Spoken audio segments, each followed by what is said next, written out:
A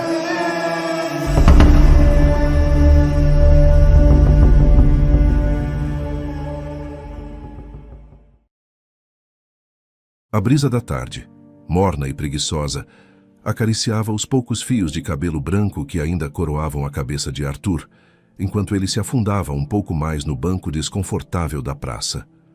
Aos 66 anos, sentia o peso de cada dia vivido, de cada escolha feita, como se carregasse uma mochila invisível cheia de pedras. Havia uma melancolia em seus olhos castanhos, outrora vibrantes e cheios de malícia, agora turvados pela poeira do tempo e do arrependimento. Paradoxalmente, um leve, quase imperceptível, traço de alívio pairava em seus lábios finos, como se o simples ato de estar ali, naquele lugar anônimo, fosse uma pequena vitória. Ao seu lado, uma senhora de porte elegante, protegida do sol por um chapéu de abas largas, esfarelava um pedaço de pão, distribuindo-o com gestos graciosos para os pardais esfomeados que chilreavam a seus pés. Ela o observou de soslaio por um instante, notando a aura de tristeza resignada que o envolvia. Arthur pigarreou, a voz um pouco rouca pelo desuso. "Bom dia, senhora. Belo dia para alimentar os pássaros." Ela ergueu o olhar e seus olhos, de um azul surpreendentemente límpido, encontraram os dele. Um sorriso discreto aflorou em seu rosto. "Bom dia. Sim, eles parecem apreciar." Sua voz era calma, melodiosa. Ela fez uma pausa, a intuição feminina captando algo mais sob a superfície da saudação casual. "O senhor parece pensativo. Está tudo bem?" Arthur considerou mentir, oferecer uma banalidade qualquer, mas havia algo na serenidade daquela mulher, na paz que emanava dela e da cena bucólica que o desarmou. Ele suspirou, o som carregado de uma exaustão que ia além do cansaço físico. "Sim, estou bem, na medida do possível, mas, para ser honesto, minha alma está pesada. Sinto uma necessidade imensa de desabafar. Contar minha história a alguém antes que ela se perca comigo." A senhora voltou a atenção para os pássaros por um momento pensativa. Então, com uma simplicidade que o surpreendeu, ela disse: "Bom, não sei se sirvo para lhe ouvir com a sabedoria que talvez precise, mas gosto de vir aqui alimentar os passarinhos, e eles não se importam em compartilhar o espaço. E você está com sorte, pois tenho tempo. Então pode desabafar comigo se quiser. Meu nome é..." Ela hesitou por uma fração de segundo. "Pode me chamar de Esperança." Arthur sentiu um nó se formar em sua garganta. Esperança. Que nome peculiar, ou talvez um pseudônimo gentil para uma estranha. Ele engoliu em seco, a gratidão inundando seu peito cansado. "Obrigado, Esperança. É muita gentileza sua. Meu nome é Arthur. E minha história, bem, é longa e um tanto sinuosa. Começa há muito, muito tempo, quando eu era um homem completamente diferente da figura curvada que vê hoje." Ele fez uma pausa, reunindo os fragmentos de memória, as cores vibrantes de um passado que agora parecia pertencer a outra pessoa. "Arthur", começou ele, a voz ganhando um pouco mais de firmeza ao mergulhar nas águas do passado. "Sempre foi uma criatura do sol, da noite, do prazer imediato. A vida, para mim, era um banquete interminável, e eu me servia com ambas as mãos, sem pensar no amanhã, muito menos nas consequências. Festas que emendavam o dia na noite e a noite no dia, o borbulhar do champanhe ecoando risadas fáceis, o perfume de mulheres bonitas e fugazes, a adrenalina das noites adentro, embaladas por músicas contagiantes e a sensação de invencibilidade que só a juventude e o dinheiro podem proporcionar. Responsabilidade era uma palavra que eu mantinha a uma distância segura, como uma doença contagiosa. Diversão era meu único norte, meu mantra, meu Deus. E dinheiro. O dinheiro nunca foi problema. Meus pais, Deus os tenha, me amavam de uma forma protetora demais. Pavimentaram meu caminho com tanto conforto e isenção de deveres que eu flutuava pela vida, um balão colorido sem amarras. Ele recordava o brilho dos salões, o tilintar dos copos, o cheiro de liberdade irrestrita. Seus pais, comerciantes prósperos, nunca lhe negaram nada. Queriam para o filho único a felicidade que, para eles, se traduzia em ausência de preocupações. Mal sabiam que estavam, na verdade, a adiar o inevitável encontro de Arthur com a realidade. Nos estudos, eu era a personificação da mediocridade, notas que arranhavam o suficiente para passar, um esforço mínimo apenas para evitar o transtorno da reprovação. Mas quem se importava? Eu tinha um dom, uma alegria que irradiava e contagiava. Onde quer que Arthur chegasse, a atmosfera mudava.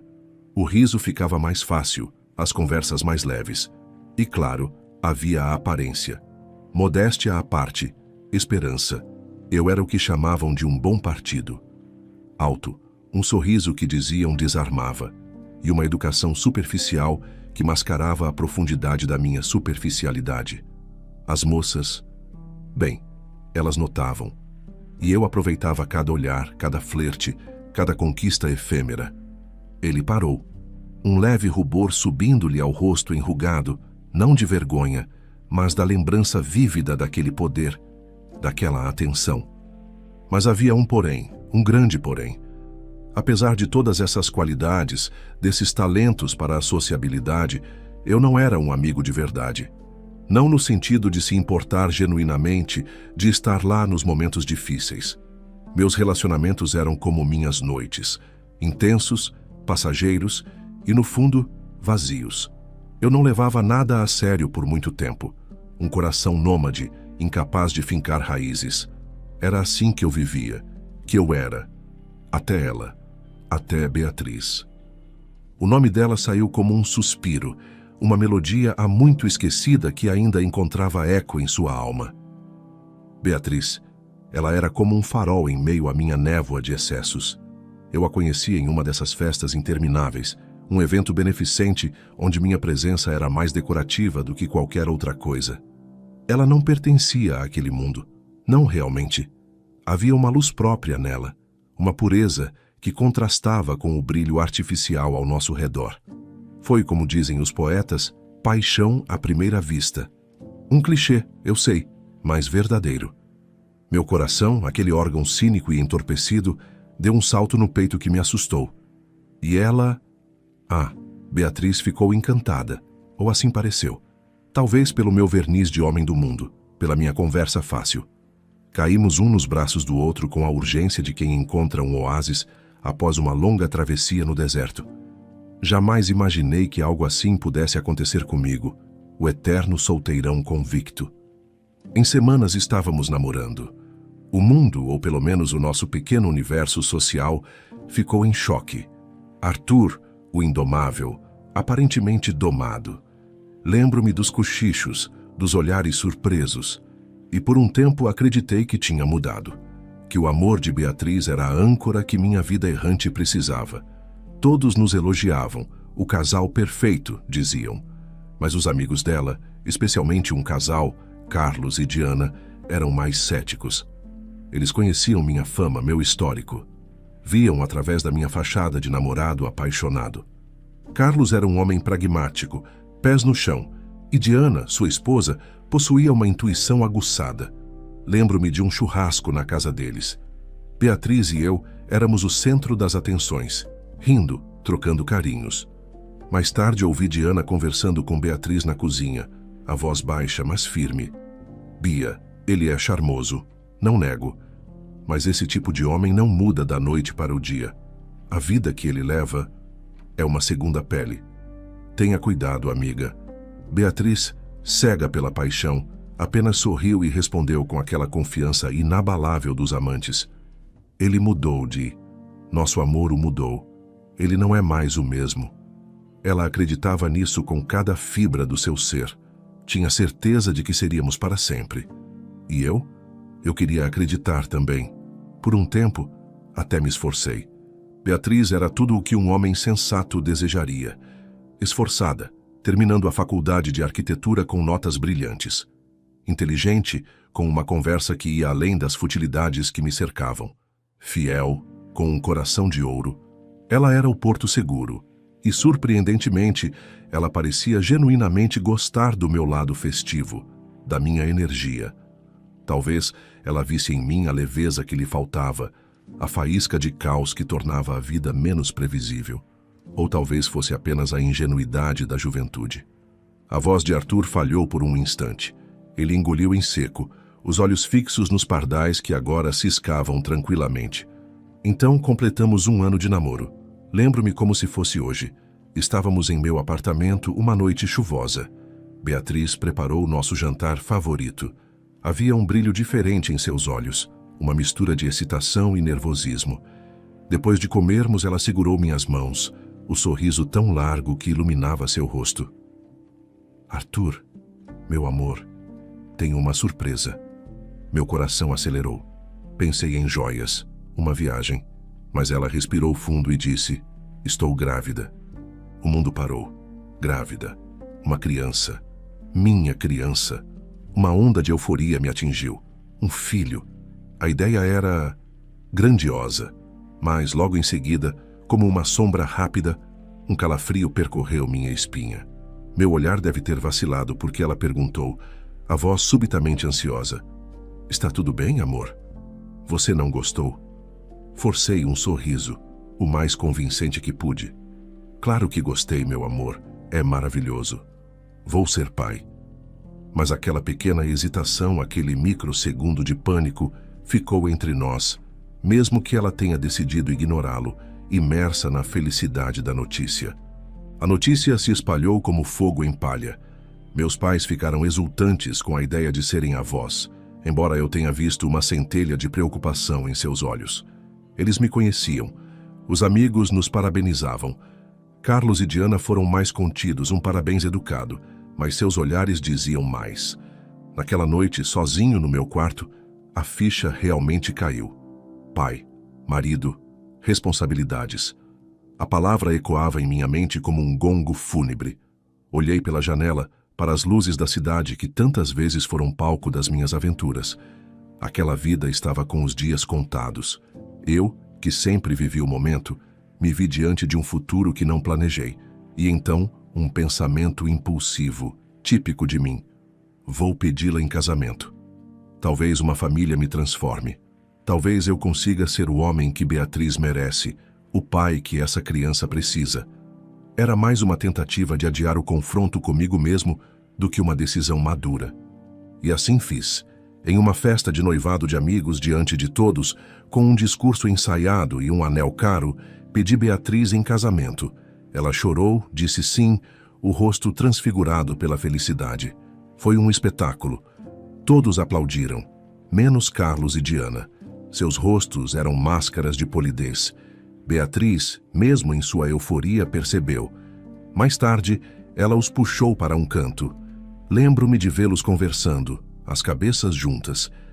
Depois ela me contou que eles apenas disseram que desejavam toda a felicidade do mundo e que estariam sempre lá para ela, acontecesse o que acontecesse. Um aviso velado que ela, em sua felicidade, não quis ou não pôde decifrar completamente. Sozinhos, Carlos e Diana certamente balançaram a cabeça, prevendo o desastre. Isso não vai dar certo, um deve ter dito ao outro, mas era a vida de Beatriz, a escolha dela. Casamos 3 meses depois, com Beatriz já exibindo uma barriguinha adorável. A festa foi suntuosa, como tudo que meus pais proporcionavam.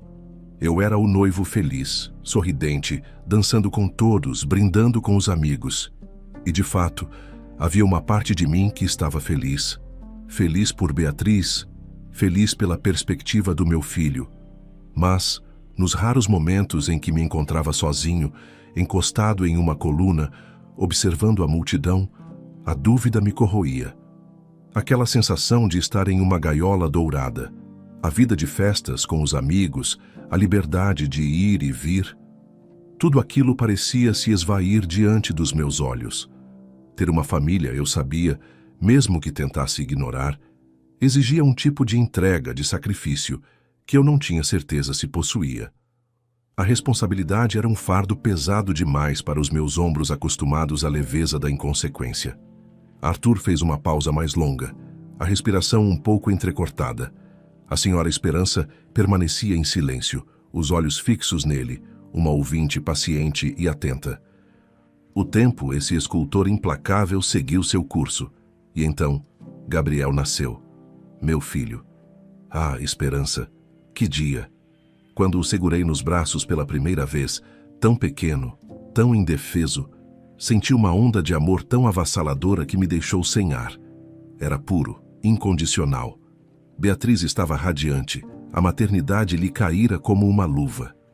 Por um tempo, fui o pai mais feliz do mundo. Brincava com Gabriel, trocava fraldas desajeitadamente. Sentia meu coração derreter com cada sorriso desdentado. Parecia que, finalmente, eu havia encontrado o meu lugar. Mas a novidade passa, o encanto inicial se dissipa e a rotina se instala. As noites mal dormidas, o choro incessante, as limitações. Minha antiga vida começou a me assombrar como um fantasma sedutor. Certa tarde, estávamos passeando na pracinha, Beatriz empurrando o carrinho de Gabriel, que já balbuciava suas primeiras sílabas. Vi um grupo de rapazes da minha idade, rindo alto, despreocupados, planejando alguma aventura de fim de semana. Nenhum carrinho de bebê, nenhuma bolsa de fraldas. Apenas a liberdade estampada em seus rostos. Aquela imagem me atingiu como um soco no estômago. Uma saudade lancinante da vida que eu tinha, das festas sem hora para acabar, da ausência total de amarras. Beatriz, com sua sensibilidade, percebeu a mudança em meu semblante. Arthur? Tudo bem? Você ficou pálido de repente. Tudo ótimo, meu amor. Só distraído. Minha voz soou mais séria do que eu pretendia. Eu me esforçava, realmente me esforçava. Aparentava ser um pai exemplar. Brincava com Gabriel no tapete, contava histórias, o levava para passear. Fazia tudo o que se espera de um bom pai. Mas por dentro, a gaiola ia se tornando mais apertada. Eu sorria, mas meus olhos carregavam uma tristeza que Beatriz, com o tempo, começou a notar. Então, quando Gabriel tinha pouco mais de 1 ano, meus pais se foram, ambos em um intervalo de poucos meses. Eram idosos, a saúde já frágil. Foi um golpe duro, apesar de tudo. Herdei uma quantia considerável, o suficiente para garantir várias vidas confortáveis. E foi aí, eu acho, que a mudança sutil em meu tratamento com Beatriz se tornou mais evidente. Não havia discussões, não havia grosseria. Pelo contrário, eu era atencioso, um bom marido, um pai presente, mas era uma presença oca. Beatriz me olhava às vezes com uma interrogação nos olhos, uma tristeza espelhada. Ela me via definhando como um pássaro engaiolado que perde o brilho das penas. Você está infeliz, Arthur? Ela perguntou uma noite, a voz embargada. Eu neguei, claro. Disse que era apenas o cansaço, o luto pelos meus pais. Mas ambos sabíamos que era mais do que isso. A voz de Arthur embargou. Ele piscou rapidamente, afastando uma lágrima teimosa. Chegou uma noite, Gabriel já dormia em seu berço. Entrei no quarto dele, a luz do abajur desenhando sombras suaves nas paredes. Ele ressonava baixinho. Um anjinho. Inclinei-me e dei um beijo em sua testa macia. Uma lágrima, uma única lágrima quente, escapou dos meus olhos e caiu em seu lençol. Era uma lágrima de amor, de despedida, de uma dor que eu mal conseguia nomear. Em seguida, fui ao nosso quarto. Beatriz lia um livro, os óculos na ponta do nariz. Meu coração se apertou. Ela era tão boa, tão pura. Eu não a merecia. Beijei sua testa, o gesto mais frio e calculado que já lhe dera. Boa noite, meu amor. Ela me olhou, surpresa pela formalidade, mas respondeu com um sorriso cansado. Boa noite, Arthur. Fui para a sala, liguei a televisão em um volume baixo, mas não via nada. Minha mente era um turbilhão. A liberdade me chamava, sussurrava promessas de noitadas sem fim, de mundos a serem explorados, sem o peso das correntes invisíveis da responsabilidade. A decisão, covarde e egoísta, já estava tomada. Beatriz adormeceu. Eu esperei, o coração batendo forte contra as costelas, cada segundo se arrastando. Então levantei-me. Fui ao nosso quarto, peguei uma mala previamente escondida no fundo do armário, já com algumas roupas. Escrevi uma carta. Palavras vazias tentando justificar o injustificável. No dia seguinte, Beatriz acordou e eu não estava na cama. Ela deve ter pensado que eu saíra cedo para correr ou para a academia, algo que eu costumava fazer. Foi ao quarto de Gabriel, encontrou-o dormindo. Procurou por mim na casa, em vão. E então, sobre a mesa da cozinha, encontrou o envelope.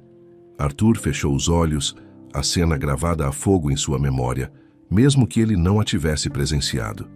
Imaginava a mão dela tremendo ao abrir a carta, os olhos percorrendo as linhas apressadas. Na carta, eu pedia desculpas. Que clichê patético! Dizia que a amava, que amava nosso filho, mas que aquela vida não era para mim, que seria melhor para todos se eu partisse, antes de me tornar um marido amargo e um pai ressentido. Para amenizar minha culpa, ou talvez para tentar comprar minha paz de espírito, deixei para eles mais da metade de toda a fortuna que herdei, além da casa, claro. E o pedido final, a suprema covardia, que não me procurassem em hipótese alguma. Imagino o choque dela, a incredulidade se transformando em dor aguda. Ela deve ter corrido para o armário, visto o espaço vazio onde minhas roupas ficavam. O chão deve ter sumido sob seus pés. Ela ligou para Carlos e Diana, claro. Eles eram seu porto seguro. Foram imediatamente para lá. Encontraram-na despedaçada. E Beatriz, entre lágrimas, deve ter dito: vocês estavam certos. Vocês sempre estiveram certos. E eles, bons amigos que eram, não a julgaram. Apenas a ampararam. O silêncio na praça era quebrado apenas pelo canto distante de um bem-te-vi. Arthur abriu os olhos, o peso daquela lembrança quase físico. E eu, bem longe dali, em outra cidade, mergulhei de cabeça na vida que eu achava que queria. Com o dinheiro que me restava, ainda uma fortuna considerável, eu podia fazer o que bem entendesse. Tinha apenas 25 anos. A vida era uma tela em branco esperando minhas pinceladas vibrantes e caóticas. E eu pintei esperança. Ah, como eu pintei! Festas em iates, viagens para lugares exóticos, apartamentos luxuosos, um carrossel de rostos e nomes que se misturavam em uma névoa de prazeres efêmeros. Por anos, eu acreditei que aquela era a felicidade. Sem um filho para criar, sem uma esposa a quem dar satisfações. A liberdade absoluta. Era perfeito. Ou assim eu me convencia. Os anos, eles voam quando a gente se diverte, não é? E também quando a gente foge de si mesmo. 10 anos se passaram, 20, 30. Aos poucos, a fonte começou a secar. O dinheiro, que parecia inesgotável, revelou seu fim. As festas já não tinham o mesmo brilho. Os amigos, aqueles companheiros de copo e de noitadas, começaram a rarear quando perceberam que o poço estava secando. Liguei para alguns, aqueles que eu considerava mais próximos, buscando não dinheiro, mas um ombro, uma palavra. Silêncio. Chamadas não retornadas. A solidão, antes uma escolha disfarçada de liberdade, começou a se mostrar em sua forma mais crua. 40 anos. 40 longos anos se passaram desde aquela manhã fatídica. Eu estava com 65 anos. O dinheiro acabara de vez. Fui despejado do último apartamento alugado. Nunca me preocupei em ter um teto próprio, sempre achando que o próximo lugar seria melhor, mais excitante. Encontrei trabalho em uma loja de conveniência, um emprego que não exigia experiência nem dignidade, apenas a capacidade de ficar em pé por horas e sorrir para estranhos. Todas as noites no quartinho miserável que eu alugava nos fundos de uma pensão, eu chorava. Chorava de arrependimento, de solidão, de vergonha. Sentia como se o universo estivesse me cobrando, com juros exorbitantes, a fatura da minha covardia. 40 anos depois, o castigo chegava, lento e implacável. Eu morava em um bairro simples, quase esquecido pela cidade grande para onde eu tinha fugido. Mas veja só que ironia. Foi ali, na pobreza, que encontrei um lampejo de humanidade. Um rapaz, meu vizinho de porta, um estudante esforçado, percebendo minha situação, frequentemente me trazia um prato de comida, ajudava a pagar uma conta de luz atrasada com o pouco que ganhava em seus bicos. Eu agradecia com lágrimas nos olhos. Ele apenas sorria e dizia: "Que isso, seu Arthur, a gente tem que se ajudar." Ele nunca perguntava do meu passado, e eu nunca contava.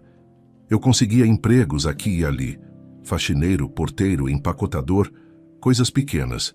Mesmo com a idade avançada, sem formação, sem experiência em nada que o mercado valorizasse, algo sempre aparecia. Mas a tristeza era uma companheira constante, e a imagem de Beatriz, o sorriso de Gabriel, começaram a voltar com uma frequência dolorosa. A saudade, antes um sentimento que eu sufocava com sucesso, agora me consumia. 40 anos. Meu filho teria 41 anos. Seria um homem feito. E Beatriz, como estaria? Teria refeito sua vida? Esquecido de mim? Eu esperava que sim. Arthur esfregou o rosto com as mãos trêmulas. A história se aproximava do presente e a dor parecia se intensificar. Então um dia acordei e não aguentava mais. A solidão era um abismo, a culpa, uma âncora. Decidi voltar. Voltar para minha cidade natal, para o lugar onde tudo começou e terminou. Sem dinheiro, apenas com uma pequena mochila e uma esperança tênue, quase insana de talvez encontrar algum vestígio deles. Ou, quem sabe, apenas morrer no lugar onde um dia eu fui feliz, mesmo sem saber. Durante a longa e desconfortável viagem de ônibus, minha mente era um caleidoscópio de pensamentos. Eu me agarrava à lembrança de ter deixado dinheiro para eles. Pelo menos isso eu fiz certo, eu pensava, numa tentativa patética de autoabsolvição. Eles não passaram necessidades por minha causa. Pensava na crueldade dos meus amigos ricos que me viraram as costas e no contraste com a bondade daquele jovem vizinho de outros desconhecidos que vez ou outra me estendiam a mão. A vida tem dessas ironias, não é? Depois de 40 anos de fuga, eu estava voltando para encarar meus fantasmas. Eu sabia, no fundo, que não seria bem recebido. Quem me receberia bem? Mas a realidade conseguiu ser ainda mais dura do que minhas piores expectativas. Fui direto para nossa antiga casa. O coração aos pulos, uma mistura de medo e uma expectativa doentia. E o que encontrei? Uma fachada diferente, um jardim estranho. A casa havia sido vendida. Uma família desconhecida morava ali. Perguntei com a voz embargada pelos antigos moradores. A nova proprietária, uma senhora simpática, me olhou com pena e disse que eles haviam se mudado há décadas, logo depois que ela comprou a propriedade. Décadas. Meu chão sumiu. Beatriz e Gabriel poderiam estar em qualquer lugar do mundo. Pensei em Carlos e Diana. Eles eram a única pista que me restava. Mas como encontrá-los depois de tanto tempo? Procurei em listas telefônicas antigas, em registros na internet com o pouco acesso que conseguia em bibliotecas públicas. Nada. Eles também haviam sumido, como fumaça. Passei meses nessa busca infrutífera, vagando pela cidade como uma alma penada. Consegui um emprego em uma lanchonete pequena, lavando pratos, apenas para ter onde dormir e o que comer. Mas não desisti. Todos os dias, depois do trabalho, eu perambulava pelas ruas, olhando os rostos, na esperança vã de um reconhecimento. Em vão. Eles haviam partido há muito tempo. Um ano se passou desde o meu retorno. Eu estava com 66 anos. A vida de privações, a má alimentação, a ausência de qualquer cuidado com a saúde e principalmente a tristeza crônica cobraram seu preço. Meu corpo, antes atlético e resistente, começou a falhar.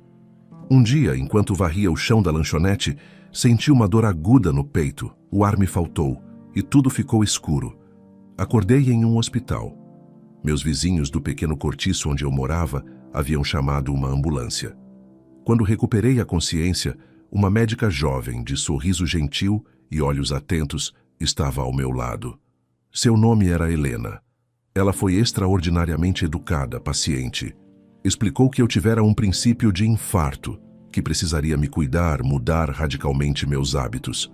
O senhor terá alta em breve, seu Arthur, mas precisará de repouso e acompanhamento. Conversei muito com a doutora Helena nos dias que se seguiram. Ela tinha um jeito especial de ouvir, de fazer a gente se sentir importante. Quando ela falou sobre a necessidade de uma pausa no trabalho para me recuperar, o desespero me abateu. Doutora, isso é impossível. Se eu não trabalhar, não como, não pago o aluguel, vou parar na rua. Ela me olhou com uma compaixão que me aqueceu a alma. Seu Arthur, não se preocupe com isso agora. Vamos dar um jeito. E então, ela me fez uma proposta que me deixou sem palavras. Doutora Helena, aquela mulher de grande coração com seus 35 anos, casada, com um filho pequeno, disse: meu marido e eu temos uma pequena casa de hóspedes nos fundos da nossa propriedade. Não a usamos para nada. O senhor poderia ficar lá, sem pagar aluguel pelo tempo que precisar para se recuperar. Nós podemos ajudar com as compras também. Eu chorei, Esperança, chorei como uma criança. A bondade dela era um bálsamo em minhas feridas abertas. Ela realmente cumpria o que prometia. Todos os dias, mesmo depois da minha alta, alguém de sua família me deixava refeições, frutas, tudo do bom e do melhor. Eu me sentia tão grato, mas ao mesmo tempo profundamente envergonhado. Quem era eu para merecer tanta generosidade? Tentei oferecer meus préstimos. Doutora, me deixe fazer algum trabalho para vocês, limpar o jardim, qualquer coisa. Ela sorria e dizia: seu Arthur, sua única tarefa agora é se cuidar. Descanse. Eu queria ao menos agradecer pessoalmente ao marido dela, um homem que concordava em abrigar um velho desconhecido em sua propriedade. Era preciso muita nobreza de espírito. Doutora Helena disse que ele viria me visitar em breve, trazer algumas roupas que ela havia separado para mim. E ele veio. Lembro-me daquela tarde. Eu estava sentado na varandinha da pequena casa, sentindo o sol da tarde. Doutora Helena entrou, sorridente. Seu Arthur, meu marido, chegou. Logo atrás dela, um homem alto, de porte sério, mas com olhos gentis, entrou. Ele carregava uma criança nos braços, um menino de uns 4 ou 5 anos, que olhava tudo com curiosidade. O homem me estendeu um sacola com roupas e um sorriso amigável. Muito obrigado, meu filho. Não sei como agradecer a vocês por tudo isso. Minha voz estava embargada. Não há de quê, seu Arthur. É um prazer ajudar. Sua voz... havia algo familiar nela. Eu perguntei, apenas por formalidade: qual o seu nome, meu jovem? Ele olhou para a doutora Helena, depois para mim. O garotinho em seus braços se mexeu, e então ele disse, a voz clara, mas carregada de uma emoção contida: meu nome é Gabriel, pai. Arthur parou de falar. Seu corpo tremia. As lágrimas agora corriam livremente por seu rosto vincado. A senhora Esperança estendeu uma mão e pousou-a suavemente sobre a dele. O contato era leve, mas firme. Pai, Arthur repetiu, a voz um sussurro quebrado. Meu Gabriel, ali, na minha frente. Um médico respeitado, um homem bom, justo, casado com aquela anja, Helena, pai daquele menino lindo. Meu neto. Eu caí de joelhos, Esperança. Ali mesmo na frente dele, da esposa do meu neto. A vergonha, o arrependimento, o amor, tudo me atingiu de uma vez. Eu soluçava, pedia perdão, palavras desconexas saindo da minha boca. Meu filho, com seus 43 anos, o filho que eu abandonei, me ajudando, me acolhendo. Gabriel apenas me levantou com gentileza. Seus olhos, não havia ódio neles. Talvez uma tristeza antiga, uma mágoa cicatrizada, mas não ódio. Ele disse, a voz calma: está tudo bem, pai. Não guardo mágoas. Eu sempre soube onde o senhor estava. Sempre soube? Como? Mais tarde, com calma, ele e Helena me contaram. Anos antes, quando Gabriel era um menino curioso, ele começou a perguntar por mim. E Beatriz? Ah, Beatriz. Que mulher extraordinária. Ela nunca me demonizou para ele. Explicava com uma serenidade que hoje me espanta que eu tive que ir embora, que aquele não era o meu lugar, mas que ele não deveria sentir raiva, pois nem ela sentia. Pelo contrário, Beatriz, em sua sabedoria, entendeu que minha partida, por mais dolorosa que tenha sido, talvez tenha sido o melhor. Melhor do que ficarmos juntos, eu infeliz, transformando nosso lar em um ambiente tóxico. Minha partida, de certa forma, deu a ela, a Gabriel e a mim mesmo, uma espécie de liberdade. Para muitos, eu sou um monstro, mas para eles, para minha família, eu fiz, mesmo que pelos motivos errados, uma escolha que no final permitiu que eles florescessem. Gabriel decidiu seguir medicina. Era o oposto de mim na juventude. responsável, focado, sabendo equilibrar estudo, trabalho e vida pessoal. Formou-se jovem, um médico brilhante. Mesmo com o dinheiro que eu havia deixado, Beatriz o administrou sabiamente investindo na educação de Gabriel. Ele trabalhou duro, construiu sua carreira tijolo por tijolo, até montar seu próprio hospital, uma clínica renomada na cidade. Mas ele carregava uma curiosidade, uma necessidade de conhecer o pai. Beatriz, sempre compreensiva, nunca o impediu. Sabia que esse dia chegaria. Com os recursos e a inteligência que tinha, não foi difícil para Gabriel me encontrar. Mas ele não se aproximou. Apenas observava, de longe. Viu minha derrocada financeira, minha solidão. E então, sutilmente, começou a intervir. Quando eu deixava currículos em empresas, Gabriel, com sua rede de contatos, pedia a amigos empresários que me dessem uma chance, um emprego qualquer. Por isso, mesmo velho e sem qualificações, eu sempre conseguia algo. Quando a comida faltava, ele anonimamente deixava cestas básicas com meus vizinhos, pedia a eles que me entregassem, inventando alguma história. Aquele jovem estudante que me ajudava tanto era amando de Gabriel. Ele pagava minhas contas atrasadas, garantia que eu tivesse um mínimo de dignidade, mesmo sem eu saber. Meu filho cuidava de mim, em segredo, por todos aqueles anos. Quando decidi voltar para minha cidade natal, Gabriel soube e continuou sua vigília silenciosa, ajudando à distância. Ele preparou o terreno. Os vizinhos do cortiço foram discretamente orientados por um assistente social, contatado por Gabriel, a ficarem de olho em mim. E quando passei mal, a ambulância me levou diretamente para o hospital particular que, veja só, pertencia ao meu filho. Helena, minha nora, já estava avisada. Tudo orquestrado por ele para que nosso reencontro fosse o menos traumático possível para mim. Arthur respirou fundo, o relato chegando ao fim. O sol já descia no horizonte, pintando o céu com tons de laranja e violeta. Depois do nosso reencontro, perguntei por Beatriz, claro. Meu coração ansiava por notícias dela, por saber se ela estava bem, se ela poderia me perdoar. Gabriel apenas sorriu, um sorriso enigmático, e disse: "Uma coisa de cada vez, pai. Uma coisa de cada vez. E aqui estou eu, contando tudo isso para a senhora, desabafando o peso de uma vida inteira." Ele olhou para a senhora Esperança, os olhos suplicantes, esperando, não sabia bem o quê. Julgamento? Absolvição? A senhora permaneceu em silêncio por um momento, a brisa agitando suavemente a aba de seu chapéu.